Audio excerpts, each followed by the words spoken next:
నిజంగా అక్కడికి రావాలని లేదు మా. మీకు వెళ్ళాలని ఉంటే మీరు వెళ్ళండి. దయచేసి నన్ను బలవంత పెట్టకండి. ఏముంది ఆ ఊరిలో? ఒక్కదాన్నే వెళ్తే సరిపోదు, మేము కూడా రావాలా?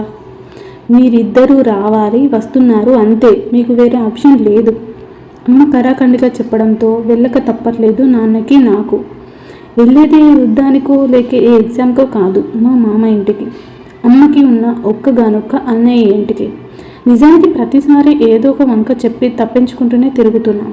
కానీ మా మాతాశ్రీ ఈసారి రాకపోతే చేస్తానని పీకల మీద కూర్చొని తిండి తిప్పలతో పాటు నిద్రని కూడా త్యాగం చేస్తోంది. 600 అయినా ఆ మొండి పట్టు వదలదు. సో మాకు తప్పదు, పోవాల్సిందే ఆ శనిగ్రహానికి. నాకు అమ్మ అంటే ప్రాణం, కానీ అమ్మ పుట్టిన ఊరంటే ఒకలాంటి మంట. ఎందుకని అడగొద్దు, ఎందుకంటే కామన్ రీజన్. అమ్మ నాన్నది ప్రేమ పెళ్ళి. ఆ ఒక్క మాటతో మీకు అర్థమయ్యే ఉంటుంది తర్వాత సీన్ ఏంటి అని. ఇద్దరూ పారిపోయి వచ్చేశారు. వచ్చాక కొన్నేళ్ళ వరకు మా వాళ్ళ మొహాలు కూడా చూడలేదు. కానీ నాన్నకి ఓ పేరు వచ్చాక నా తాతకి బిడ్డ, నా మామకి చెల్లె గుర్తొచ్చారు. తప్పంతా వాళ్ళదే అని నేను చెప్పాను. వీళ్ళ తప్పు కూడా ఉంది. అలాగని మొత్తం తప్పు వీళ్ళదే అంటే కూడా ఒప్పుకోను, ఎందుకంటే వాళ్ళది కూడా ఉంది. చిన్నప్పుడు వాళ్ళంటే నాకు ఇష్టమట అమ్మ చెప్పేది. అది నిజంగా నిజమే. కానీ వయసు వచ్చే కొద్దీ ఆ ఇష్టం తగ్గి కష్టం పెరిగింది. కోపం, అసహ్యానికి మధ్య కలిగే ఒక రకమైన ఫీలింగ్ మిగిలింది ప్రస్తుతానికి. వాళ్ళ మొహాలు కూడా సరిగ్గా గుర్తులేదు ఇప్పుడు నాకైతే. మా అమ్మని పట్టించుకొని వాళ్ళ పేరు తీస్తేనే నాకు సర్రున కాలుతుంది. అలాంటిది ఇప్పుడు వాళ్ళ ఇంటికి వెళ్ళాలంటే నా బాడీ అస్సలు సహకరించట్లేదు. ఇక తప్పదు కాబట్టి అన్న. నేను కొట్టడం ఆలస్యం. 2 నిమిషాల్లో అన్నీ సర్దేసింది అమ్మ. నేను ఏడ్చినట్టు మొహం వేలాడేసుకొని మొగుడు చచ్చిన పెళ్ళాంలా బయలుదేరా. 6 గంటల ప్రయాణం.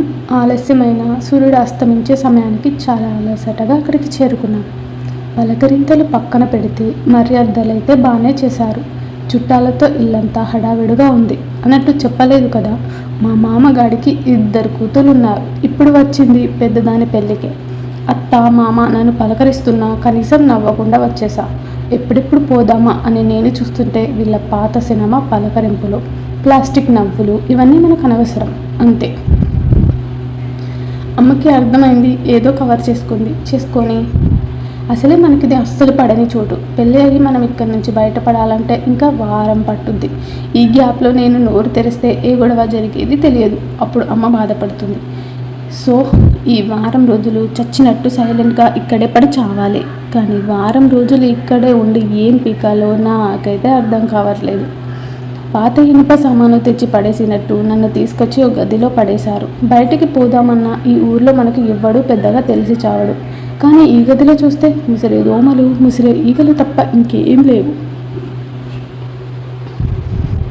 పిచ్చి క్రాక్తో గదికున్న కిటికీ తెరిచి బయటకు చూస్తున్నా. చెట్లు చీమలు నరికేయకుండా బాగానే పెంచాడు మామ. నేను చిన్నప్పుడు చూసినప్పుడు నాకంటే చిన్నగా ఉండేవి. ఇప్పుడు నాకు కూడా అందనంత పెద్దగా అయిపోయాయి. వాటిని చూడగానే ఒక్కసారిగా ఏవేవో జ్ఞాపకాలు నా కళ్ళ ముందు కదలడాయి.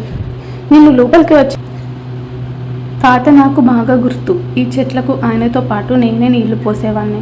చిన్నప్పుడు పీచ్ మిఠాయి కూడా కొని తెచ్చేవాడు నా కోసం, నాతో పాటు నాకు నచ్చని మనుషులకి కూడా. అది గుర్తు రాగానే నాకు నచ్చలేదు. పట్టరాని కోపం వచ్చి కిటికీ తలుపులు గట్టిగా విసిరికొట్టి అలాగే నిలబడి కళ్ళు మూసుకున్నా. ఇక్కడ ఉండటం నిజంగా నా వల్ల కావట్లేదు. మనసంతా ఏదోలా ఉంది. అమ్మకి ఏదో ఒకటి చెప్పి కనీసం ఈ ఇంట్లోంచి అయినా బయటపడాలి. కానీ ఏం చెప్పాలి అని డీప్ థింకింగ్లో మునిగిపోయా. సరిగ్గా అప్పుడే నా చెవులకి వినసొంపుగా చేరింది నిండైన మువ్వల శబ్దం. నా మనసుకి ఎప్పుడో దగ్గరైన సుగంధ పరిమళం సరాసరి నా నాసికంతో పాటు నరనరాల్లోకి చేరింది. 2 క్షణాలు నన్ను నేను మరిచిపోయి దాన్ని ఆస్వాదిస్తూ తెలియకుండానే రెప్పలు వాల్చాను. మల్లెల సుగంధమా ఇది? కానే కాదు. మరేంటిది? ఏదో కొత్త పరిమళం. మన పిన్నడో తెలిసినట్టే అనిపిస్తోంది, కానీ నాకు తెలియదు. కొత్త రకం పర్ఫ్యూమా? పల్లెటూరులో పర్ఫ్యూమా? అవకాశమే లేదు. కానీ ఏదో సువాసన మత్తు ఆవహించినట్టు క్షణంలోనే నన్ను ఎంతగానో ఆకట్టుకుంది ఆ సుగంధం. ఆ 2 క్షణాలు స్వర్గంలో ఉన్న భావన. ఊపిరి ఆగిపోయినా పర్వాలేదు, శ్వాస తీసుకుంటూనే ఉండాలనిపించేంత పిచ్చిగా ఉంది. 3వ క్షణానికి పరిమళం మాయం. మువ్వల సవడి మాయం. గదిలోకి ఎవరైనా వచ్చిపోయారా ఇప్పుడు? గబాలను వెనక్కి తిరిగి చూశాను. టేబుల్ మీద టీ కప్ ఉంది, కానీ మనుషులెవరూ లేరు. ఉట్టి కప్ ఎలా వస్తుంది? ఖచ్చితంగా ఎవరో తెచ్చారు. ఎవరో ఏంటి? ఖచ్చితంగా అమ్మాయే ఉంటుంది. కానీ ఎవరా అమ్మాయి? నాలో చిన్న ఎక్సైట్మెంట్ మొదలైంది. బయటికి నడిచాను. ఇల్లంతా వెతికాను. ఎవరెవరో కనిపిస్తున్నారు. అన్నీ కొత్త మొహాలే. కానీ ఇందులో నా గదిలోకి వచ్చింది ఎవరో తెలియట్లేదు. ఎందుకో తెలియదు, నాకు ఆ పరిమళం చాలా నచ్చింది. మళ్ళీ మళ్ళీ ఆస్వాదించాలి అనిపిస్తోంది. కానీ ఎవరా అమ్మాయి? తెలియకుండానే నన్ను ఒక్క క్షణం ఇలా మాయ చేసేసింది. నాలో చిన్న ఎగ్జైట్మెంట్ మొదలైంది. బయటకు నడిచాను. ఇల్లంతా వెతికాను. ఎవరెవరో కనిపిస్తున్నారు. అన్నీ కొత్త మొహాలే. కానీ ఇందులో నా గదిలోకి వచ్చింది ఎవరో తెలియట్లేదు. ఎందుకో తెలియదు, నాకు ఆ పరిమళం చాలా నచ్చింది. మళ్ళీ మళ్ళీ ఆస్వాదించాలి అనిపిస్తోంది. కానీ ఎవరా అమ్మాయి? తెలియకుండానే నన్ను ఇంతలా మాయ చేసేసింది. ఒకవేళ ఎవరైనా ఆంటీగానే వచ్చుంటారా? హో చీ, అంతే అయి ఉంటుంది. రామ తల కొట్టుకొని లెంపలు వేసుకున్న నా పిచ్చి ఆలోచనలకి. ఒక్క క్షణం ఇంత పిచ్చిలో పడ్డానేంటి నేను? నిజంగా కొత్త ప్లేస్కి వస్తే అంతేనేమో, కొత్త చెత్త ఆలోచనలు. అందులోనూ నచ్చని చోటు కదా, అందుకే మెదడుతో పాటు మనసుకి కూడా పిచ్చెక్కుతోంది. వెంటనే గదిలోకి వచ్చి అక్కడున్న స్ట్రాంగ్ టీ తాగి స్నానం చేసేసి హారామ్స్గా కునుకు తీసేసా. రాత్రికి నిద్రలో మళ్ళీ అదే సుగంధం. గబాలున లేచి కూర్చున్నా. ఎదురుగా టేబుల్ మీద ప్లేట్లో అన్నం. ఎవరు తెస్తున్నారో అసలు ఇవన్నీ నాకు? అమ్మాయా లేక ఆంటీనా? ఆంటీ అయితే మనకు పని లేదు, కానీ అమ్మాయి అయితేనే ప్రాబ్లం. అసలే ఇది నాకు అస్సలకే నచ్చని ప్లేస్. నాకు ఒక్కసారి నచ్చితే వారి కోసం ప్రాణం పెడతాను. అదే ఒక్కసారి నచ్చకపోతే ప్రాణం పోతున్నా పట్టించుకోను. నచ్చని ప్లేస్లో ఎవరైనా నచ్చేస్తానో అప్పుడు నాకు దిక్కేంటి? నా డైలాగ్కి నేనే అన్యాయం చేసుకున్నట్టు అయిపోదు. అదే నా బాధ. అందుకే ఆలోచిస్తున్నా. ఇక్కడ నాకు ఎవ్వరూ నచ్చద్దు అనే కోరుకుంటున్నా. ఏంటి నేను ఇంతలో కరువులో ఉన్నానా? No never. మనం ఒకళ్ళకి పడడం అనేది ఇంపాసిబుల్. అయినా అసలు ఈ హర్షగాడికి ఓ అమ్మాయి నచ్చాలంటే అది ఐశ్వర్యరాయ్ రేంజ్లో అయినా ఉండాలి, లేదా మా అమ్మకైనా నచ్చి ఉండాలి. మొదటిది కొంచెం ఓవర్ అనిపించినా రెండవది మాత్రం అక్షర సత్యం. అయినా మనలో మన మాట. మనల్ని ఎవరు ప్రేమిస్తారంటారు? ఒకవేళ దాని కర్మకాలి ప్రేమించినా నాకు మాత్రం వద్దంతే. వై? బికాస్ ఈ ప్రేమకి మనకి మిల్క్కి వాటర్కి ఉన్నంత వ్యత్యాసం ఉంది. అమ్మా నాన్నలది పేరుకి ప్రేమ పిల్ల అయినా వాళ్ళు ఏ రోజు హ్యాపీగా లేరు. ప్రతిరోజు కాకపోయినా వారంలో కనీసం 5 రోజులు గొడవలు. కారణం తెలియదు. నేను వాళ్ళని అడగలేను. అడిగినా చెప్పారు. అందుకే ప్రేమ అంటేనే విరక్తి పుట్టింది. దాని జోలికి వెళ్ళాలని నేను అస్సలు అనుకోవట్లేదు. అయినా అది మన జోలికి రాదని నాకు గట్టి నమ్మకం. ఎందుకంటే నేనేం పెద్ద అందగాన్ని కాదు. మనకి అంత ఫాలోయింగ్ కూడా ఏం లేదు. అందుకే ఈరోజు వరకు చాలా నమ్మకంగా ఉన్నాను. కానీ ఉన్నట్టుండి ఈరోజు ఏమైందో తెలియదు నాకు. ఏంటో కొంచెం వింతగా అనిపిస్తోంది. ఏవేవో ఫీలింగ్స్ వస్తున్నాయి. కొత్త వాతావరణం వల్లనో లేక ఇంకేదైనా మార్పు అర్థం కావట్లేదు. పిచ్చిగా అనిపించింది. ముందే ఊహించా ఇక్కడికి వస్తే ఇలాగే ఉంటుందని. అందుకే అమ్మని అడిగి నాకు ఎక్కడ తెలిసిన ఒకే ఒక్క తాత, నాకు పీచ్ మిఠాయి తెచ్చి తాత. ఆ తాతను వెతుక్కుంటూ వెళ్ళా ఆ రాత్రి. తాత కోసం కాదు, విలేజ్ బియర్ టేస్టీ కళ్ళు కోసం. ఫుల్గా కళ్ళు తాగి ఏమీ తెలియనట్టు మళ్ళీ వచ్చి అదే గదిలో బొజ్జున్నా. చాలా రోజుల తర్వాత బాగా ఎక్కువగా తాగేశాను. అది బాడీ అంతా ఎక్కేసింది. కానీ మనం ఇక్కడ ఎవరికీ తెలియదు కాబట్టి నన్ను చూసినా పెద్ద ప్రాబ్లం లేదు అనే ధైర్యంతోనే వెళ్ళా. పైగా ఎంత తాగినా ఊగడం వాగడం లాంటివి కాకుండా నన్ను నేను కంట్రోల్ చేసుకునే అడ్వాంటేజ్ నాకుంది. సో ప్రస్తుతానికి అదే నాకు బెనిఫిట్. మరుసటి రోజు పొద్దున్నే నిద్రలో ఉన్న నాకు తెలుస్తోంది. మళ్ళీ అదే సుగంధం సరాసరి నా ముక్కును చేరింది. సరిగ్గా అదే పరిమళం, అచ్చం నిన్నటిలాగే ఉంది. అసలు ఎంత బాగుందో. మళ్ళీ అదే మువ్వల శబ్దం. ఇది నా కళ లేక నిజమా అర్థం కాలేదు. గబాలున కళ్ళు తెరిచా. ఎదురుగా ఓ అమ్మాయి. కళ్ళు నులుపుకొని చూసా. ఆంటీ కాదు, ఖచ్చితంగా అమ్మాయే. వెనక నుంచి స్పష్టంగా కనిపిస్తోంది. కళ్ళు కొంచెం మసకగా కనిపిస్తున్నాయి, కానీ చూస్తుంటే చూడాలి అనిపిస్తోంది. తనని చూసిన క్షణం నాకు రెప్పలు ఆర్పాలి అన్న సంగతి కూడా జ్ఞాపకం రాలేదు. అచ్చమైన తెలివింటి అమ్మాయిలా లంగావోని వేసుకుని అటువైపు తిరిగి నిలబడి ఉంది. ఏదో సర్దుతోంది బహుశా. తన సన్నని నడుము కనిపించినట్టుగా కనిపిస్తూ నా నిద్రమత్తుని పూర్తిగా మాయం చేసేసింది. శంఖం లాంటి ఆ మెడ తనకి పూర్తిగా నన్ను దాసోహం కమ్మంటోంది. తడియారని తన కురులు మొదటిసారి ఆ అమ్మాయికి నన్ను బందీని చేస్తున్నాయి. తెలుగుతనం ఉట్టిపడుతున్న ఆ మువ్వలు తనని త్వరగా చేరుకోమని సంకేతాలు పంపుతున్నాయి. తన ఒంటి నుంచి వస్తున్న సుగంధం తనని ఎప్పుడెప్పుడు చేరుతావా అని గిలిగింతలు పెడుతోంది నా మదిలో. తన కుర్రులు వదిలిన నీటి చుక్కలు మన్మథ బాణాల్లా మారి సరాసరి తన వీపు మీద నుంచి జారుతూ పోతుంటే నాకే ఊపిరి బరువెక్కుతోంది. ఎందుకో తెలియదు, నన్ను నేను పూర్తిగా మర్చిపోయా. అమ్మాయిలంటేనే బెరుకుగా చూస్తూ పారిపోయే నేను ఇవాళ సిగ్గు లేకుండా ఒక అమ్మాయిని ఈ రేంజ్లో చూస్తున్నా అంటే అది నాకే ఆశ్చర్యంగా ఉంది. మొహం చూపించకుండా నన్ను ఇంతలా మాయ చేసేస్తోంది. ఎవరి పిల్ల? నాకు తెలియదు, కానీ జీవితంలో మొట్టమొదటిసారి నా మనసు ఓ అమ్మాయి స్వాంతనని కోరుకుంటోంది. నాకు తెలియకుండానే నాకు ఏదేదో అయిపోతోంది. బహుశా ఓ అమ్మాయిని ఇంత దగ్గరగా చూడడం ఇది మొదటిసారి కావడం వల్లనో ఏమో. నా గుండె గిలిగింతలు పెడుతూ లయ తప్పి హడావిడిగా కొట్టుకుంటోంది. ఆ మత్తులో లేచి నడుస్తూ వచ్చి మొహం కూడా చూడని ఆమెని 2 చేతులతో చుట్టుకొని గట్టిగా హత్తుకోబోయాను వెనక నుంచే. పొద్దునే అలా ఎందుకు చేయాలి అనిపించిందో తెలియదు, కానీ ఈసారి నిజంగానే ఊపిరాడలేదు నాకు. ఆమె దరికి చేరగానే ఒకలాంటి సుగంధ పరిమళం, కొన్నేళ్ల ఎడబాటు దూరమైన అనుభూతి నాకు ఆ క్షణంలో. నాది అనుకుంది ఏదో నాకు దూరమై మళ్ళీ నన్ను చేరిన అనుభూతి. నా మనసు పూర్తిగా అదుపు తప్పింది ఆ సమయంలో. ఆ మైకంలో మునిగి ఏం చేస్తున్నానో కూడా తెలియలేదు. నా మెదడు పూర్తిగా మొద్దు మారిపోయి పని చేయడమే మానేసింది మొత్తానికి. మరుక్షణంలో బావా అని గట్టి అరుపు వినిపించేసరికి ఉలిక్కిపడి ఈ లోకంలోకి వచ్చా. రాత్రి తాగింది ఇప్పుడు దిగింది. అప్పటికి కానీ అర్థం కాలేదు నేనేం చేయబోతున్నానా అని. హత్తుకోబోతున్న నా 2 చేతుల్ని గబాల్లా వెనక్కి లాగేసుకున్నా. అప్పుడు అర్థమైంది అది నా చిన్న మరదలు అని. నాకు ఇంటి మీద ఉన్న ఇష్టం కష్టంగా మారడానికి గల 2వ కారణం. చిన్న కారణం, కానీ నాకు అది చాలా పెద్దది. అది చిన్నప్పుడు నాతో కాకుండా వేరే వాడితో ఆడుకుంటే నాకు నచ్చలేదు. పైగా వాడు బాగా బలిసినోడు. అప్పుడు మాకు ఏం లేదు. ఒకటే మాట అడిగాను, మీకు వాడు కావాలా లేక నేను కావాలా? వాడితోనే ఆడుకుంటానంది. జీవితంలో మళ్ళీ దాని మొహం చూడలేదు.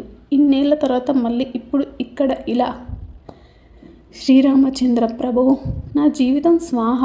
అంటే నేను 2వసారి కూడా టెంప్ట్ అయ్యింది దీనికేనా? Tanya, the one and only princess of this శనిగ్రహం, మా శని మామ చిన్న కూతురు.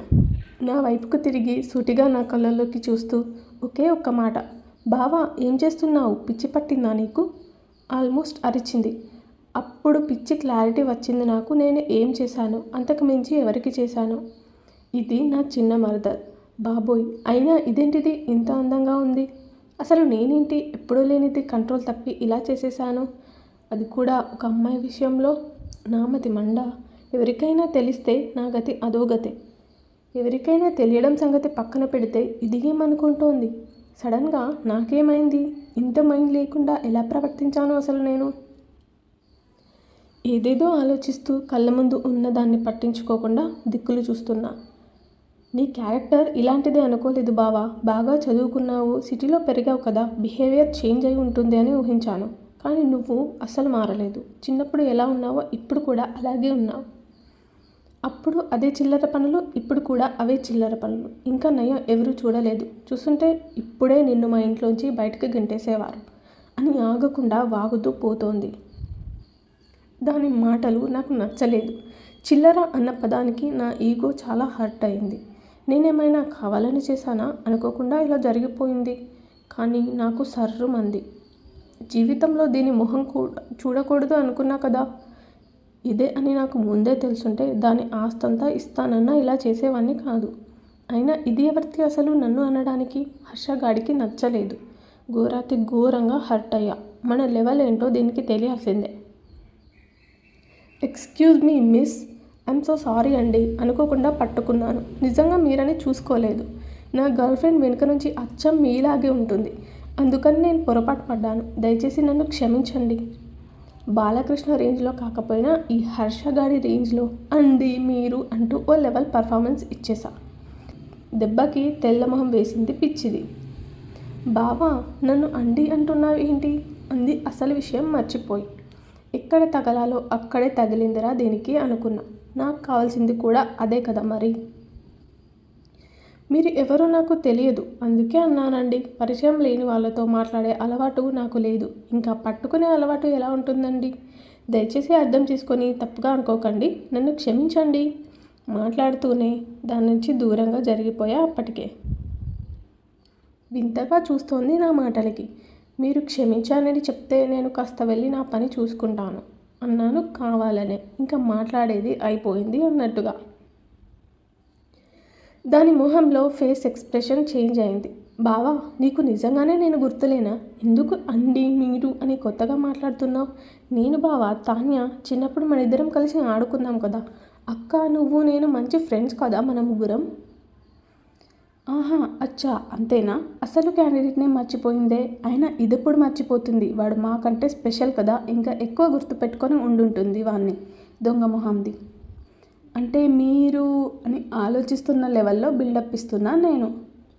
పెళ్లి కూతురు సుకన్య వాళ్ళ సిస్టర్ తాన్య. అదే చెప్పేసుకుంది ఇంకా వీడికి గుర్తులేదు అనుకొని. లోపల నవ్వుకొని, హో, ఐఎమ్ సో సారీ తాన్య, నాకు నిజానికి ఇక్కడ ఏమీ గుర్తులేవు. ఇంకా నువ్వు మాత్రం ఎలా గుర్తుంటావు? నీ పేరు ఎలా గుర్తుంటుంది? Sorry and nice to meet you అని నవ్వుతూ బ్రష్ కోసం బాత్రూమ్ వైపు కదిలాను.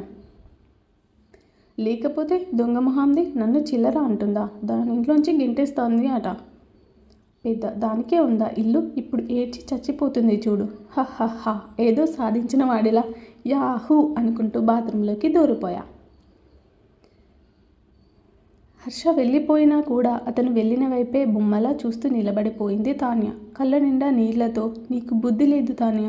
రాక రాక బావ వస్తే అంత మాట అంటావా? అయినా అసలు బావకి నేను గుర్తు కూడా లేనా అని బూరున ఏడుస్తూ పరిగెత్తుకుంటూ తన గదిలోకి వచ్చి బెడ్ మీద పడుకుంది. ఫోన్ ఆన్ చేసి వాల్పేపర్లో కనిపిస్తున్న తమ చిన్నప్పటి ఫోటోని చూస్తూ, నువ్వంటే చాలా ఇష్టం బావా. చిన్నప్పుడు అలా అన్నందుకు నువ్వు మళ్ళీ కలిసిన వెంటనే క్షమాపణ చెప్పాలి అనుకున్నాను. కానీ నీ దగ్గరికి నేను రాలేను. నువ్వు వస్తావని ఎదురు చూడకుండా అసలు ఉండలేను. తీరా ఇప్పుడేమో నువ్వు వచ్చాక క్షమాపణ మర్చిపోయి ఇలా దున్నపోతులా తిట్టేశాను. అయినా పట్టుకుంది నన్నే కదా, అక్కని ఏమైనా పట్టుకున్నావా ఏంటి? నేను పిచ్చిదాన్ని. నన్ను వెనుక నుంచి చూసి నీకు గర్ల్ ఫ్రెండ్ అనుకున్నావా? అంటే సిటీలో నీకు గర్ల్ ఫ్రెండ్ కూడా ఉందా? నన్ను ఇంతలా ఎలా మర్చిపోయావు బాబా? ఒక్కసారి కూడా నీకు నేను గుర్తు రాలేదా? నా పేరు కూడా గుర్తులేదా నీకు? ఇంత అన్యాయమా? నీ మీద లేనిపోని ఆశలు పెంచుకొని నేను తప్పు చేశానా? ఇన్ని సంవత్సరాలుగా ఇంట్లో వాళ్ళని ఎలా ఒప్పించాలి అని ఆలోచించాను, కానీ అసలు నీకు నేను గుర్తుంటానా అన్న విషయం ఒక్కసారి కూడా ఆలోచించలేదురా. తప్పు చేశాను. చిన్నప్పటి నుంచి నిన్ను మర్చిపోలేక మనసులోనే ఆరాధిస్తూ, అదే ప్రేమ అనుకుని గుడ్డిగా నమ్ముతూ, ప్రతి క్షణం నిన్నే తలుచుకుంటూ, ప్రతిరోజు నీ రాక కోసం ఎదురు చూస్తూ నా మనసులో నిన్ను నిలుపుకొని చాలా పెద్ద తప్పు చేసేసాను. చాలా చాలా పెద్ద తప్పు చేసేసాను. మొహమేంటే అలా ఎర్రగా అయ్యింది? అమ్మలా అడిగేసరికి ఏం చెప్పాలో అర్థం కాలేదు తాన్యకి. ఏడ్చావా ఏంటి? సమాధానం రాకపోయేసరికి వెంటనే అడిగేసింది అనుమానం వచ్చి. అలా ఏం లేదమ్మా, రాత్రి సరిగ్గా నిద్ర పట్టలేదు అంతే. ఏంటి, మీ అక్క మీద బెంగ పెట్టుకున్నావా? భుజం మీద చెయ్యి వేసి అడుగుతుంటే చెయ్యి తీసేసి బయటకు వచ్చేసింది. ఏమైంది దీనికి? బెంగే అయ్యుంటుంది అనుకొని తన పనిలో నిమగ్నం అయిపోయింది శారద. అందరూ పెళ్లి హడావిడిలో మునిగిపోతే రెండు మనసులు మాత్రం తెలియని సంఘర్షణలో మునిగిపోయాయి. ఒక మనసు బాధతో అయితే మరొకటి కోపంతో. ఫ్రెష్ అయ్యి ఫోన్ పట్టుకున్నా. కాసేపు దాంతో అయినా టైంపాస్ అవ్వద్ది అనుకుంటే ఈ చెత్త ఊర్లో సిగ్నల్స్ కూడా సరిగ్గా వచ్చి పాడు చేయట్లేదు. అంటే వారం రోజులు ఫోన్ లేకుండా ఎలా ఉండాలి? అసలే ఈ చెత్త గది, అందులో ఈ చెత్త ఊరు. ఛీ, ఏంటసలు? నాకు బీపీ లేస్తుంది.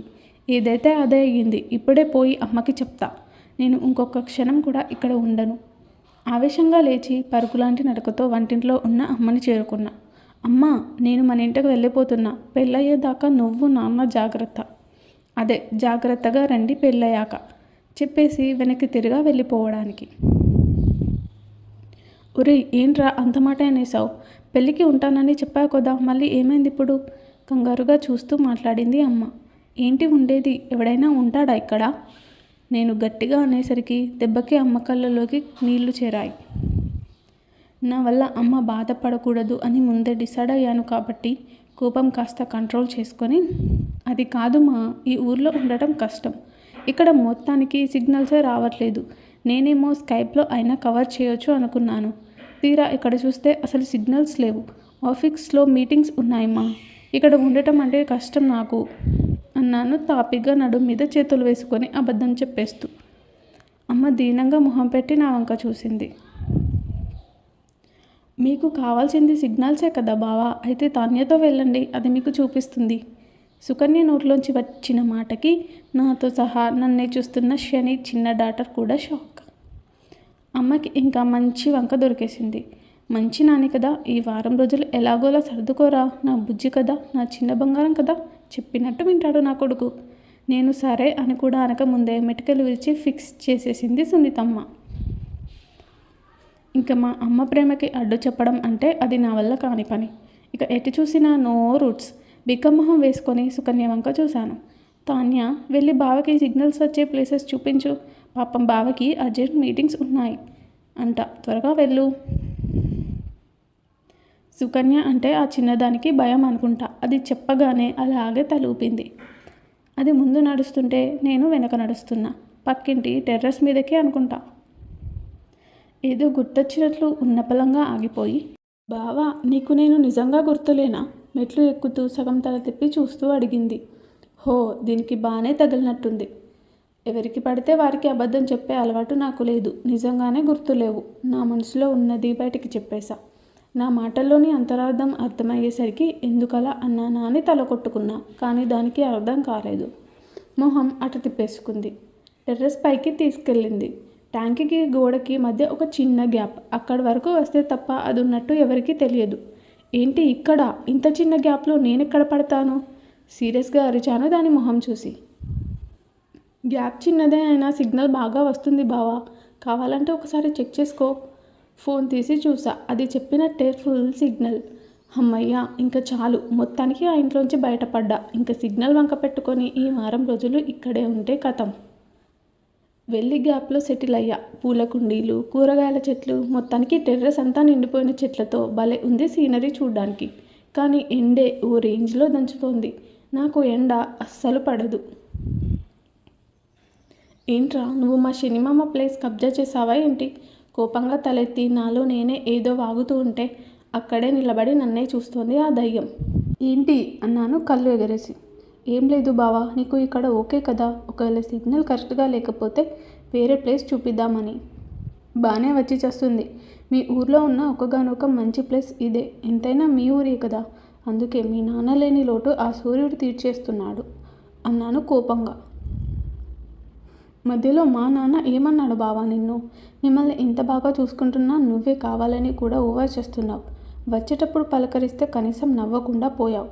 పైనుంచి మా నాన్ననే అంటున్నావా? అరుస్తూ పోతోంది అది. దాని అరుపులు నచ్చలేదు నాకు. దీనికి ఒక్కడికే ఉన్నట్టు నాన్న ఎంత బిల్డప్ ఇస్తుంది చూడు. దీని సంగతి ఇప్పుడే తేల్చాలి. పెళ్ళికని తెచ్చి స్టోర్ రూమ్లో నన్ను పడేసి కనీసం సిగ్నల్ కూడా లేని ఇంట్లోకి నన్ను తోసేసి సిగ్నల్ అంటూ తీసుకొచ్చి ఇంత ఎండలో కూర్చోబెట్టి మస్తు చేస్తున్నాడు మర్యాద మీ నాన్న. పుట్టిన దగ్గర నుంచి ఇంత మర్యాద నేను ఎక్కడైనా కని విని ఎరిగాను అసలు. బాబోయ్ గొప్ప నాన్న. ఫ్రస్ట్రేషన్లో ఇంకా నన్ను కంట్రోల్ చేసుకోలేకపోయా. బావా, నువ్వు అనాలనుకుంటే నన్నేమైనా అను, కానీ మా నాన్నని ఏమీ అనడానికి వీల్లేదు. పౌరుషం పొడుచుకొచ్చింది చిన్నదానికి. ఏంటేంటి, నేనేదో కావాలని మీ నాన్నని అనడానికే వచ్చినట్టు చెప్తున్నావు? నేనే కానీ నోరు తెరిస్తే అసలు ఇంట్లో పెళ్ళే జరగదు. ఏదో పాపమని నోరు మూసుకొని ఉంటున్నా. నా ప్లేస్లో వేరే ఎవడున్నా ఈ పాటికి తట్టా బుట్ట సర్దేసేవాడు మీ చెత్త మర్యాదలకి. ఎండవేడికి ఒళ్ళు కాలిపోతుంటే ఇరిటేటింగ్గా అరుస్తున్నా. నా పాటికి నేను వాగుతుంటే అది వెనక్కి తిరిగింది. వెళ్ళిపోవడానికో ఏమో. ఇదిగో ఇదే మీ మర్యాద. ఈ మాత్రం చాలదా? ఆ పొగరంతా వంశ వారసత్వం నుంచే వచ్చినట్టుంది. నేను అలా అనేసరికి మళ్ళీ వెనక్కి తిరిగింది. ఈసారి మాట్లాడకుండా సైలెంట్గా నిలబడి సూటిగా నా కళ్ళలోకి చూస్తోంది అది. ఏముందో తెలియదు కానీ దాని చూపులో అది అలా చూస్తుంటే బెదిరిద్దామన్నా ఒక్కసారిగా నోట్లోంచి మాట రాలేదు. వెళ్ళి గొడుగు తెస్తాను బావా. అది మాట్లాడాక మళ్ళీ మామూలయ్యా. ఓహో మంచిది, మరైతే ఆ గొడుగు ఎవరు పట్టుకుంటారు? పాలేరుని పిలిపిస్తాను. అయితే నేను వచ్చిందే పాలేరు వాళ్ళ ఇంటికి అన్నమాట. నా వెటకారం అర్థమైంది దానికి. ఇంకా పోయి అది తెచ్చి పట్టుకుంది గొడుగుని. వీళ్ళ బాబుకి దీనికి ఇలాంటి కోటింగ్స్ ఇస్తే గానీ సెట్ అవ్వరు. 10 నిమిషాలు గడిచింది. కదలకుండా బాగానే పట్టుకుంది. పావు గంట గడిచింది. అయినా అలాగే ఉంది. నేనేమో మీటింగ్ పేరు చెప్పి హాయిగా వీడియో కాల్స్తో టైంపాస్ చేస్తున్నా. అసలు ఇది ఉందా, పైనుంచి పైకి పోయిందా? డౌట్ వచ్చి తలెత్తేసరికి నా తల ఇంకా అక్కడే ఆగిపోయింది. చెట్ల నుంచి వీస్తున్న గాలి సరాసరి దాని కొంగుని తోసేసి వెళ్ళిపోతూ నాకు ఏవేవో చూపిస్తున్నాయి. ఆ నడుమేంట్రా దేవుడా, అంత అందంగా ఉంది, పాలరాయి శిల్పంలాగా. ఈసారి కూడా నా కళ్ళు రెప్పలు ఆర్పడం మర్చిపోయాయి. నా గుండె లయ తప్పి ఎటటో కొట్టుకుంటోంది. నా చెయ్యి వణుకుతోంది. బాబోయ్, నేను దీనికి టెంప్ట్ అవుతున్నానా? నా మీద నాకే నమ్మకం లేని క్వశ్చన్ రేజ్ అయింది నా మనసులో. చచా, గబాలున పైకి లేచేసా. నేను సడన్గా లేచేసరికి అది కింద పడబోయింది. దాని నడుం చుట్టూ చెయ్యి బిగించి కింద పడకుండా పట్టుకున్నా. ఒక్కసారిగా అది కళ్ళు మూసేసింది. ఉన్నపలంగా హర్ష అలా నడుం పట్టుకునేసరికి ఉక్కిరి బిక్కిరి అయిపోయింది తాన్య. తన్మయత్వంతో ఒక్కసారిగా కళ్ళు మూసేసింది. మొదటిసారి ఓ అబ్బాయికి అంత దగ్గరగా వచ్చేసరికి పువ్వులా ముడుచుకుంది తన తనువు. హర్ష అంటే తనకి ఎంత ఇష్టం ఉన్నా ఎప్పుడూ ఇలాంటి మూమెంట్ కోసం కలలు కనలేదు. కానీ ఇప్పుడు అనుకోకుండా ఇలా జరిగిపోయింది. తన మనసు కేరింతలు కొట్టేలోపే తనని సరిగ్గా నించోబెట్టి చెయ్యి వెనక్కి తీసేసుకున్నాడు. పరుగులాంటి నడకతో గబగబా అక్కడి నుంచి వెళ్ళిపోయాడు. వెళ్ళిపోతున్న అతన్ని తీక్షణంగా చూస్తూ బావకి నేనంటే కొంచెం కూడా ఇష్టం లేదు అనుకుని బాధగా కళ్ళ నిండా నీళ్లతో తానే అక్కడి నుంచి వెళ్ళిపోయింది. గబగబా గదిలోకి వచ్చేసిన నేను దీర్ఘంగా ఊపిరి తీసుకున్నా. దాన్ని పట్టుకోవడం ఏమో కానీ ఇంతసేపు ఊపిరే సరిగ్గా ఆడలేదు నాకు. దానిలో ఏదో మ్యాజిక్ ఉంది బాబోయ్.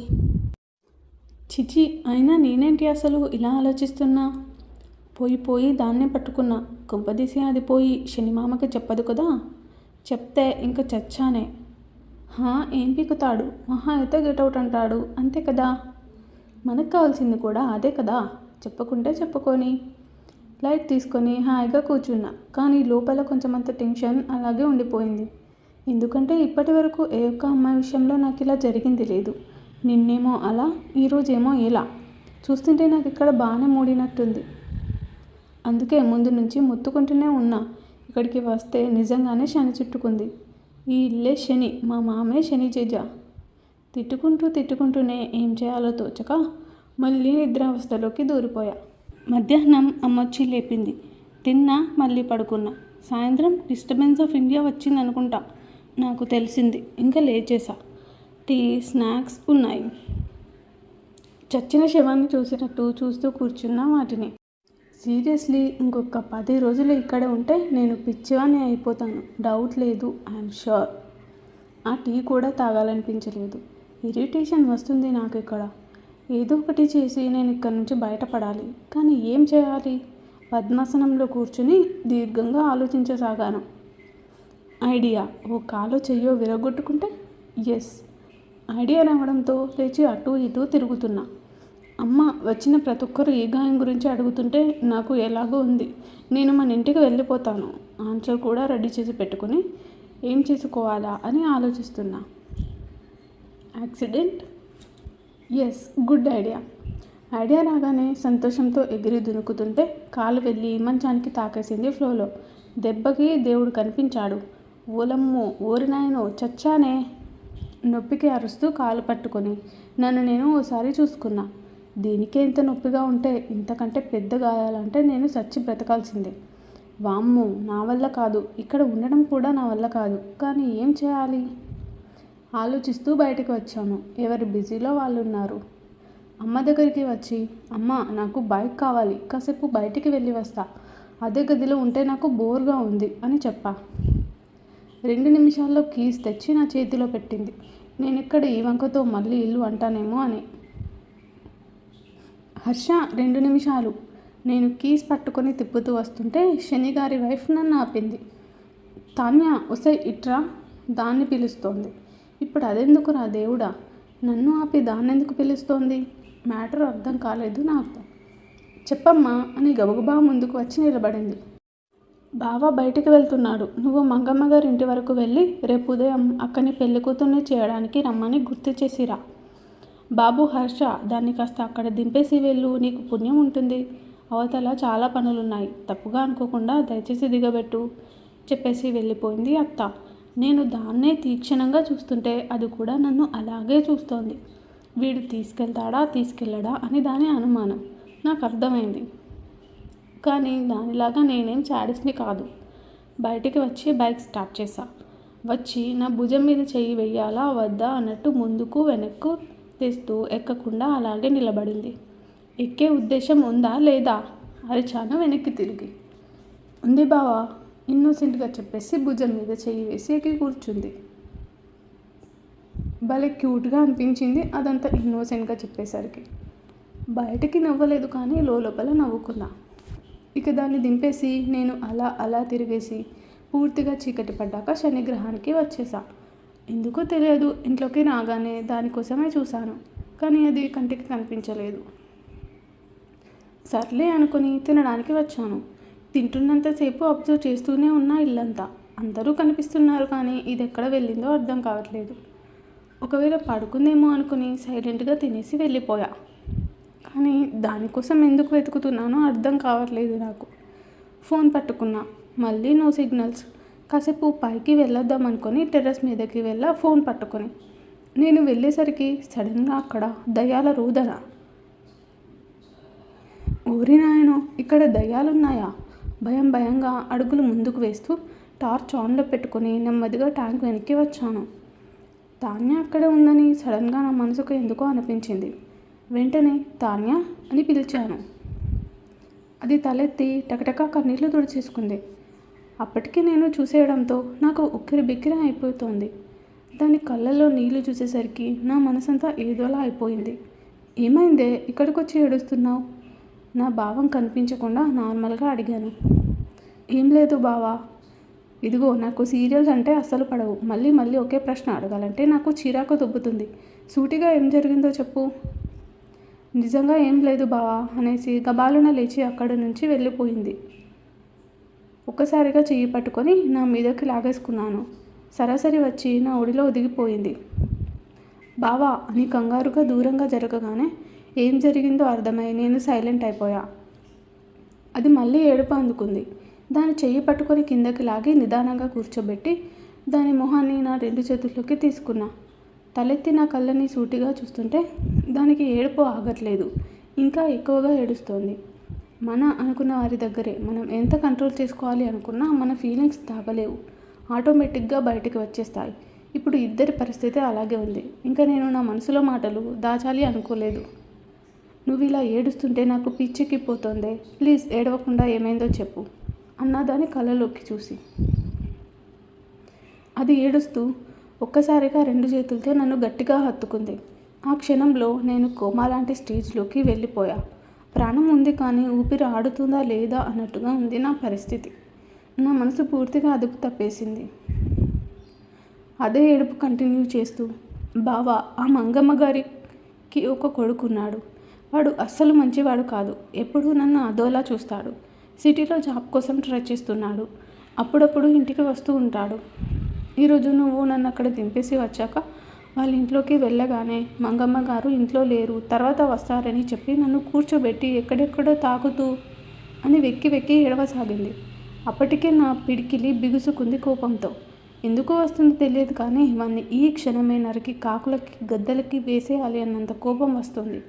అంతేకాదు అక్క పెళ్లి కోసం నాన్న పొలం అమ్మేశాడు. పెళ్లి ఖర్చుల కోసం వాడి దగ్గర 10 లక్షలు అప్పు కూడా చేశాడు. పొలం కూడా లేదు కదా, అందుకని వాడు అప్పు నాన్న ఇంకా ఎప్పటికీ తీర్చలేడు అట.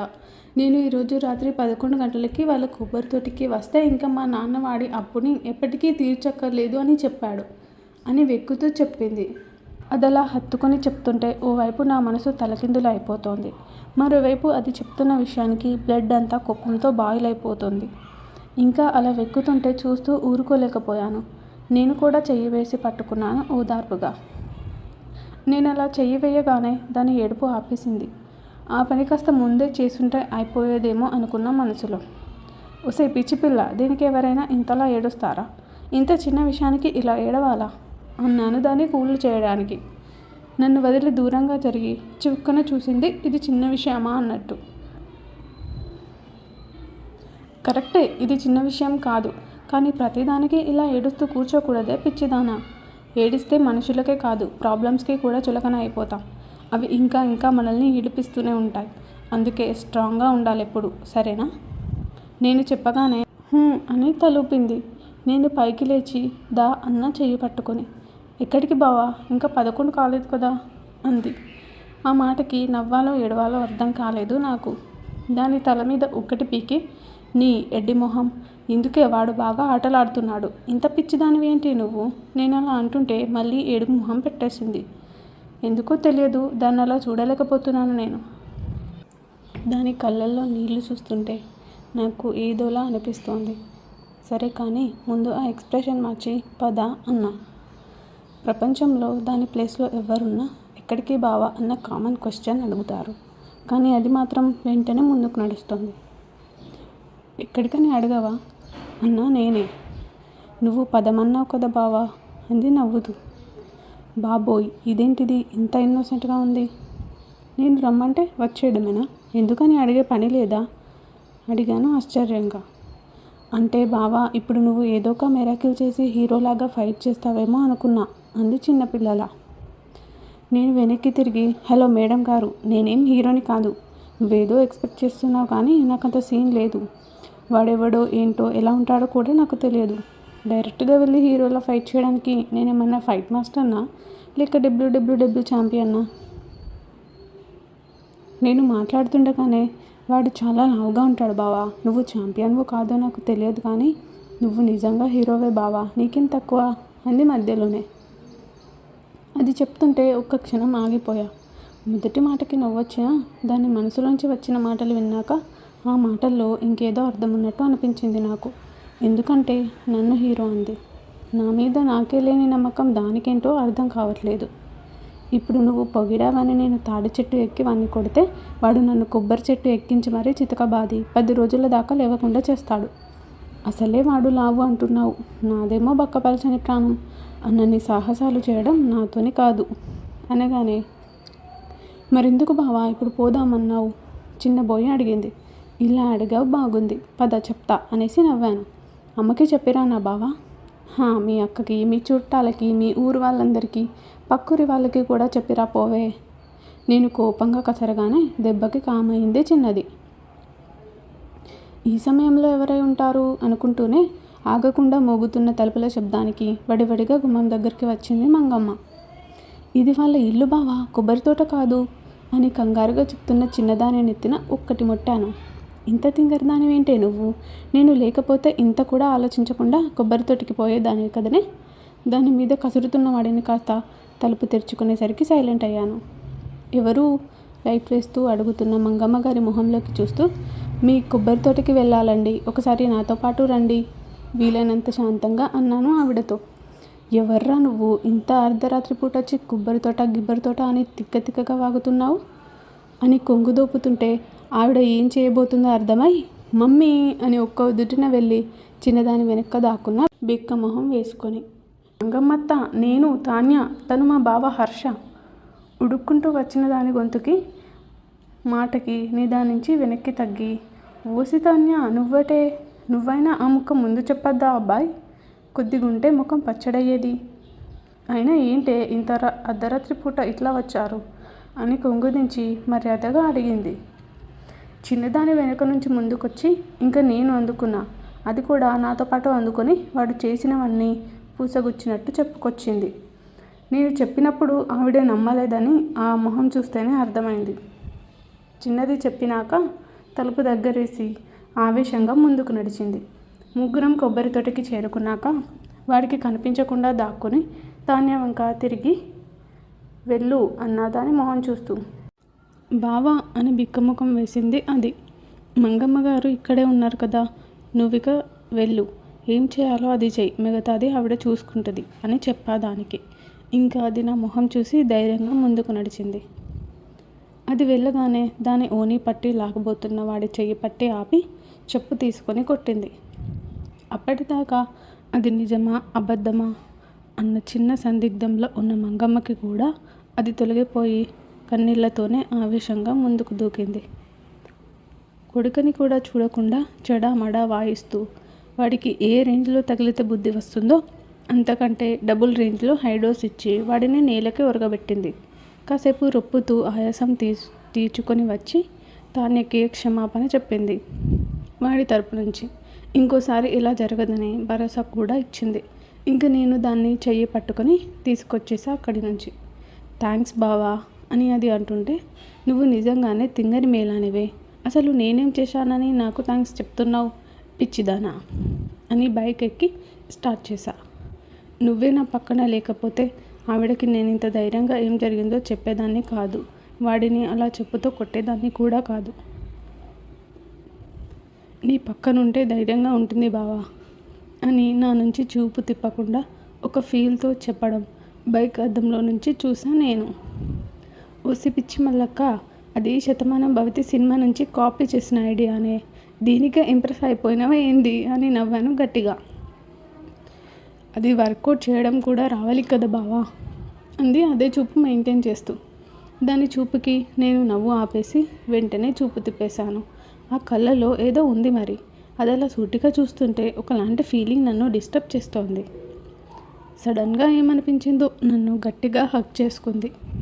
నాకు ఉక్కిరి బిక్కిరి అయిపోయింది అది అలా హత్తుకోగానే. సినిమాలో హీరోయిన్ ఇలా చేస్తుందని ఇప్పుడు నువ్వు కూడా ఇలా చేయాలా? ఊరకంట చూస్తూ అడిగా చిన్నదాన్ని. నేను అలా అడగానే అది ఏడుపు స్టార్ట్ చేసింది. అది ఏడవడం నాకు తెలుస్తూనే ఉంది, కానీ కన్నీళ్ళు ఎందుకు వస్తున్నాయి అనేది నాకు అర్థం కాలేదు. తాన్య, నా ఐడియా ఎంత చండాలంగా ఉంటే మాత్రం ఇలా ఏడవాలానే అన్నదాన్ని నవ్వించడానికి. ఇంక వెంటనే ఏడుపు ఆపి కన్నీళ్లతోనే నవ్వుతూ నన్ను ఇంకా గట్టిగా హత్తుకొని నా భుజాల మీద తలవాల్చింది. దాని చెయ్యితో నా మొహాన్ని తిప్పుకొని నా బుగ్గ మీద అంటనట్టుగా ఓ ముద్దు పెట్టుకొని ఐ లవ్ యూ బావా అంది మనస్ఫూర్తిగా. క్షణకాలంలో జరిగిన ఆ పనికి నేను ఫ్రీజ్ అయిపోయా. అంత ప్రేమగా నాకు ముద్దు పెట్టి మరీ ప్రేమిస్తున్నాను బావా అని తాన్య నాకు చెప్తుంటే మాటలు రాలేదు నిజంగా. సమాధానం లేక కాదు, ఎలా స్పందించాలో అర్థం కాక బెరుకుతో మౌనంగా ఉండిపోయా. బహుశా నేను కూడా దాన్ని ప్రేమిస్తున్నానేమో. ఈ ప్రేమ ఇప్పుడు పుట్టింది కాదు, ఎప్పుడో చిన్నప్పుడే పుట్టింది. దాని మీద కోపంతో ఈ ఇంటి వంక అసలు చూడకూడదు అనుకున్నా. కానీ ఇప్పుడిప్పుడే అనిపిస్తోంది ఇన్ని రోజులు దీన్ని చూడకుండా ఎలా ఉండగలిగానా అని. వచ్చినప్పటి నుంచి దాన్ని చూసిన ప్రతిసారి అనిపిస్తూనే ఉంది, కానీ అది నేనే తెలుసుకోలేకపోయాను అని ఇప్పుడే అర్థమవుతోంది.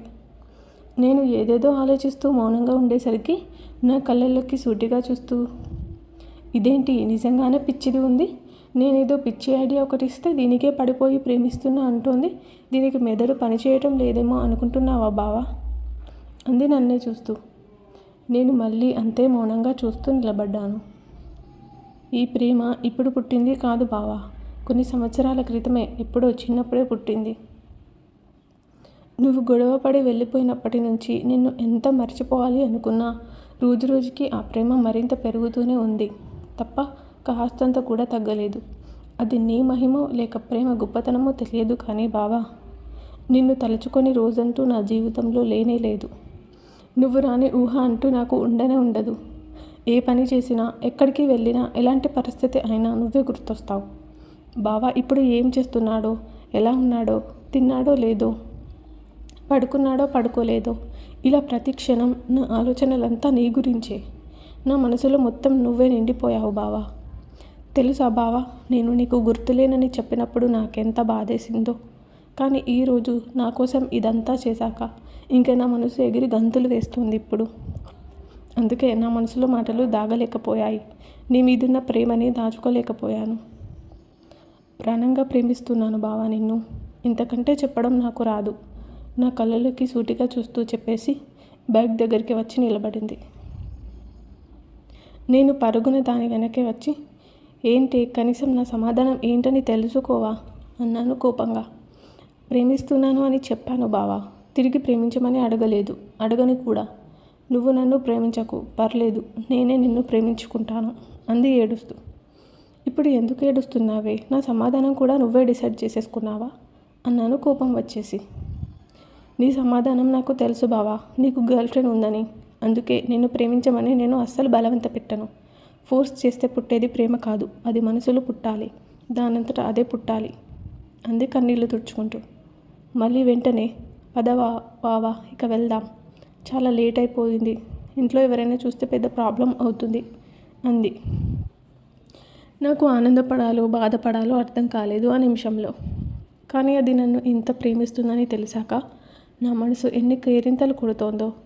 నాకు భార్యగా వచ్చే అమ్మాయి నన్ను ప్రేమిస్తే చాలనుకున్నా. కానీ నన్ను కూడా ఇంత ప్రాణంగా ప్రేమించే ఒక అమ్మాయి ఉంటుందని కలలో కూడా ఊహించలేదు. ఇలాంటి అమ్మాయి నాకు భార్యగా వస్తే ఆహా, ఆ ఊహ ఎంత బాగుందో. ప్రేమించబడడం అందరికీ దక్కే అదృష్టం కాదు, అలాంటి అదృష్టం నాకు దక్కింది. ఇంకా నేను ఎలా వదులుకుంటాను? ప్రాణం పోయినా దాన్ని వదిలే ప్రసక్తే లేదు.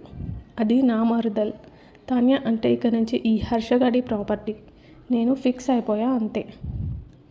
నా మనసులో మాటలు అలాగే ఉంచుకొని ఇక ఇంటికి కదిలాం. మంచి సందర్భం చూసి దానంత గొప్పగా కాకపోయినా ఈ హర్షగాడి రేంజ్లో అందంగా తాన్యకి ప్రపోజ్ చేయాలని అనుకున్నా. పెళ్ళి దగ్గర పడింది. అన్ని పనులు ఒకటొకటిగా చకచక జరిగిపోయాయి. ఆ హడావిడిలో ఇద్దరం సరిగ్గా మాట్లాడుకోలేదు. కానీ అప్పుడప్పుడు నా కోసం వెతుకుతున్న దాని కళ్ళు నా చూపుని దాటిపోలేదు. దాని మనసులో ఏమనుకుంటుందో తెలియదు, కానీ అది నా కోసం అలా వెతుకుతుంటే నా ఆనందం మాటల్లో చెప్పలేనిది.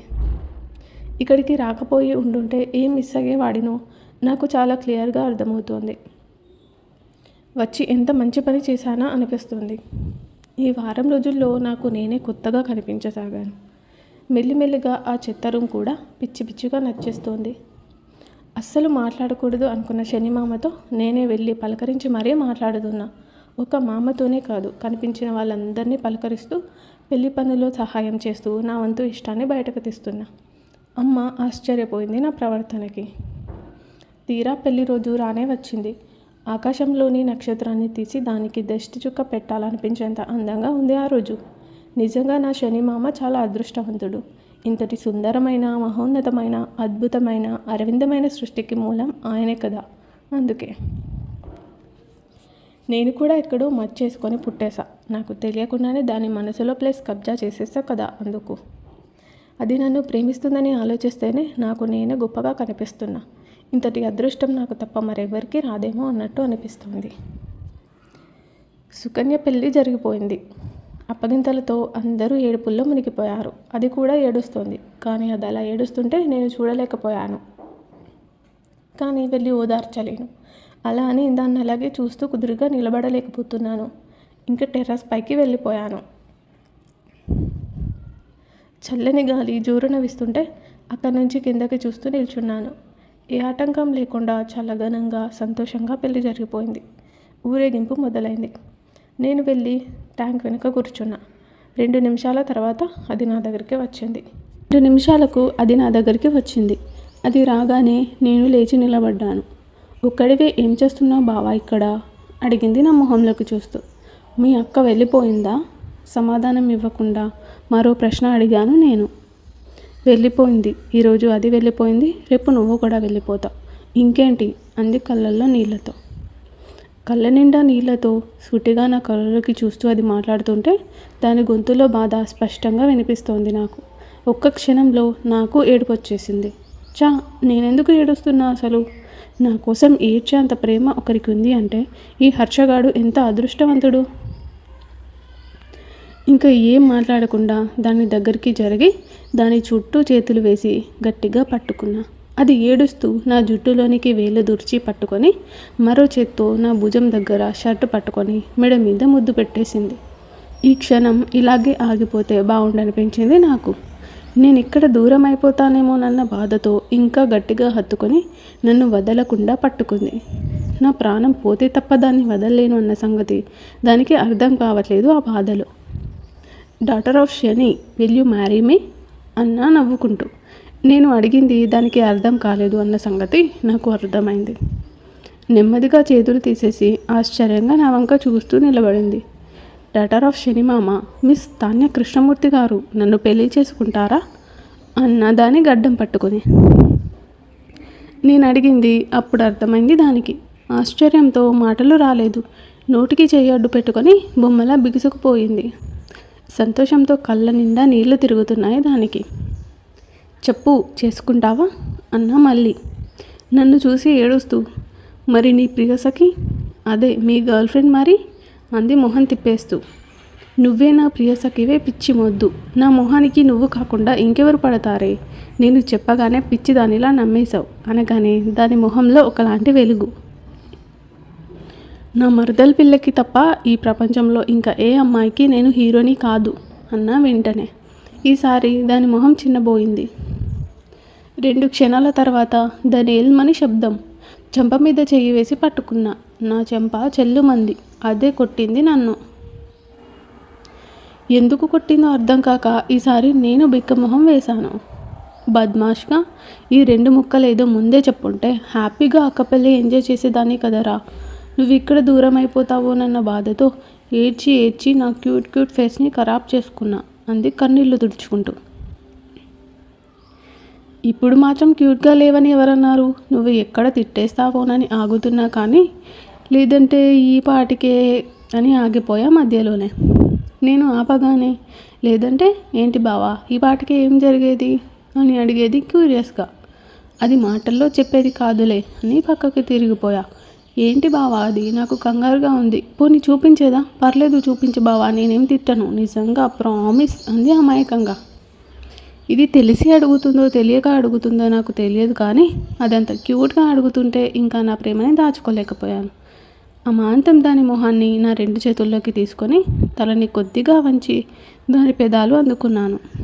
తన్మయత్వంతో నాకు సహకరిస్తూ తిరిగి దాని ప్రేమని తెలుపుతూ 2 కళ్ళు గట్టిగా మూసేసుకుంది. మా ప్రేమలోని తొలి ముద్దని తనవి తీరా ఆస్వాదిస్తూ ఎంతసేపు అలా ఉండిపోయామో కూడా తెలియలేదు. ఊపిరి బరవెక్కింది. పెదవుల తడి ఆరటానికి మరి కాస్త సమయం పట్టేలా ఉంది. కాలం స్తంభించిపోయింది. చంద్రుడు మబ్బుల చాటున దాక్కొని పోయాడు. చల్లని గాలి మమ్మల్ని తాకి వెళ్తూ మరింత హాయిని పంచుతూ మమ్మల్ని మత్తులోకి తోస్తోంది.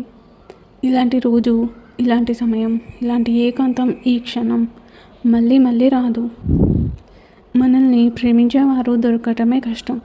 అలాంటిది వారు దక్కడం అంటే అది ఇంకా అదృష్టం. వారితో జీవితాంతం కలిసి ఉండటం అంటే అది గొప్ప వరం అనే చెప్పాలి. అది అందరికీ దొరకదు. ఈ హర్షగాడి వీరప్రేమ కథ ఇప్పుడు మొదలైంది కాదు, తాన్య పుట్టినప్పుడే మొదలైంది. అది పుట్టగానే అమ్మ నీ పిల్లంరా అని చెప్పింది. పిల్లం అంటే అర్థం ఏంటో కూడా తెలియని వయసులోనే దాని మీద పిచ్చి ప్రేమని పెంచుకున్నాను. ఆ ప్రేమతోనే అది ప్రతి క్షణం నాతోనే ఉండాలని కోరుకున్నా. నాకు కోపం ఎక్కువ. అది నాతో కాకుండా మరొకరితో ఆడుకుంటే సహించలేకపోయాను. అందుకే ఇన్ని సంవత్సరాలుగా దానికి పనిష్మెంట్ ఇచ్చాను అనుకుని నాకు నేనే పనిష్మెంట్ తీసుకున్నా, దానికి దూరంగా ఉంటూ. అవును, అది ఎప్పుడు నాతోనే ఉండాలి, నాతోనే ఆడుకోవాలి, నాతోనే తినాలి, నాతోనే తిరగాలి. దాని ప్రేమ నాకు మాత్రమే కావాలి. బహుశా ఇది పొసెసివ్నెస్ అయి ఉండొచ్చు, ఇంకేదైనా అయి ఉండొచ్చు. హర్షగడి ప్రేమ అంటే ఈ రేంజ్లోనే ఉండాలి అంతే. ఇన్ని సంవత్సరాలు గడిచినా నన్నే ప్రేమిస్తూ, నన్నే ఆరాధిస్తూ, నా కోసం ఎదురు చూస్తూ, జీవితాంతం నాతోనే అనే కలలు కంటూ, నేను ఎలా ఉంటానో కూడా తెలియకపోయినా దాని గుండెల్లో గూడు కట్టి నాకు తప్ప మరెవ్వరికి స్థానం ఇవ్వలేని దాని ప్రేమకి నేను ఫిదా అయిపోయాను. నా ప్రేమ కంటే దాని ప్రేమే గొప్పగా కనిపిస్తుంది నాకిప్పుడు. ఇంతకంటే గొప్ప వరం నాకు ఇంకొకటి ఉండదు. ఇది అక్షర సత్యం. తర్వాత వెళ్ళి అమ్మకు చెప్పాను. ఎగిరి గంతులు వేయడం ఒక్కటే తక్కువ అమ్మ. నిజంగా అమ్మ ఆనందానికి అవధులే లేవు. నాకు అప్పటి వరకు తెలియదు అమ్మకి అదంటే అంత ఇష్టమని. నవ్వుతూ వెళ్ళి నాన్నకు చెప్పింది. ఇన్నాళ్ళుగా వాళ్ళ గొడవలకి మధ్య కారణం కనిపించని కంచె తెగిపోయే ఏకైక మార్గం మా పెళ్ళే. అది ఆ క్షణంలో నాన్న మాటల్లో నాకు అర్థమైంది. ఇంత గుడ్ న్యూస్ చెప్పావురా.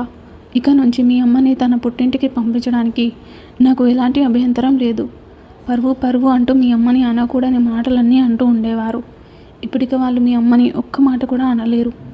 కూడలి కోసమైనా నోరు అదుపులో పెట్టుకునే మాట్లాడతారు అని నవ్వుతూ నన్ను హత్తుకున్నాడు నాన్న. ఆ విషయం చెప్పాక శనిమామ మీదున్న కోపం నాకు ఇంకా పెరిగింది. వాళ్ళ మాటలకి అమ్మ బాధపడింది అని నాకు తెలుసు. అందుకే వాళ్ళంటే నాకు నచ్చరు. కానీ అమ్మా నాన్నల గొడవలకి కారణం కూడా వాళ్ళ మాటలే అని తెలిసాక నాకు కోపం పీక్స్కి చేరిపోయింది. వాళ్ళ మాటల వల్ల ఏంటి లాభం? పోయిన పరువు తిరిగి వచ్చిందా? అటు వాళ్ళ సంతోషాన్ని దూరం చేసి ఇటు వీళ్ళకి సంతోషం లేకుండా చేసి ఏం సాధించారు? మా అమ్మ మీద కోపం ఇంకా పెరిగింది. నెక్స్ట్ మినిట్ ఒక ఐడియా వచ్చింది. మాట కూడా చెప్పకుండా తాన్యాని తీసుకొని ఇంటికి వెళ్ళిపోదామా అనిపించింది. కానీ అమ్మ నాన్న చేసిన తప్పే నేను కూడా చేస్తే అప్పుడు వాళ్ళ బాధపడినట్లే మేము కూడా బాధపడాలి. రెండోసారి కూడా మామ కుటుంబం అంతే నరకం చవి చూడాలి. అమ్మ కుమిలిపోతున్నట్టే తాన్య కూడా కుమిలిపోతే అమ్మో, అది ఏడిస్తేనే నేను చూడలేను. అలాంటిది అమ్మ ప్లేస్లో దాన్ని ఊహించుకోవడం అంటే నా మనసుకి చాలా కష్టంగా ఉంటుంది. నేను భరించలేను. అది నా వల్ల కాని పని. ఈ మార్గం మంచిది కాదు. ఇంకా దీని గురించి ఆలోచించకూడదు అనుకునే నిర్ణయం తీసుకున్నాను. పెళ్లి హడావిడి అంతా అయిపోయాక తాన్యకి మళ్ళీ తొందరలో వస్తానని చెప్పి వెళ్ళిపోయాను. ఎందుకంటే అప్పుడే అడగడం కరెక్ట్ కాదేమో అనిపించింది. పైగా హడావిడిలోనో కంగారులోనో మా అమ్మ నో అంటే ఇంకా నా బ్రతుకు ఆగం. తాన్య లేకపోతే ఈ హర్షగాడి జీవితానికి అర్థం లేదు. ఈ హర్షగాడి వీర ప్రేమ గాథ విజయవంతం కావాలంటే కాస్త సమయం వేచి చూడక తప్పదు అని నాకు నేనే నిర్ధారించుకొని ఈ నిర్ణయం తీసుకున్నాను. తర్వాత ఒకరోజు మా అమ్మ ప్రశాంతంగా ఉన్నప్పుడు సర్ప్రైజింగ్గా వచ్చి విషయం అంతా వివరంగా చెప్పాను. ఒప్పుకుంటారో లేదో అన్న కంగారు ఏదో మూలనో లేకపోలేదు నాకు. ఎందుకంటే తాన్య నాకు కాకుండా వేరే వాళ్ళకి దక్కితే నేను భరించలేను. అప్పుడు కేవలం 13 సంవత్సరాల శిక్ష అయితే ఇప్పుడు జీవితాంతం శిక్ష వేసుకుంటాను. ఇది మాత్రం నిజం.